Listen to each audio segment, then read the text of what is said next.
Seanca gjyqësore ndaj të akuzuarve për spionazh Bedri Shabani dhe Muharrem Qerimit, e cila ndonë se filloi me vonesë, u zhvillua me disa ndërprerje. Kjo u arsyetua me gjendjen shëndetësore të akuzuarit Bedri Shabani, i cili një ditë më parë ishte ankuar duke kërkuar nga trupi gjykues shtyerje të seancës.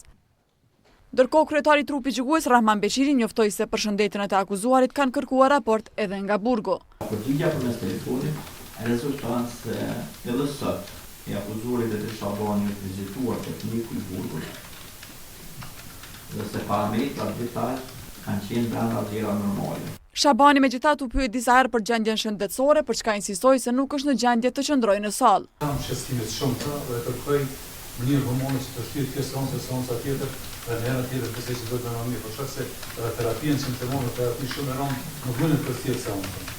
Mbrojtësi të akuzuarit Shabani, avokati Besnik Berisha, kërkoi që derisa të qartësohet situata për shëndetin e klientit të tij, media të largohen nga salla. Kërkesë që fillimisht u kundërshtuan nga prokuroria, por që me urdhër të gjykatësit, media u larguan.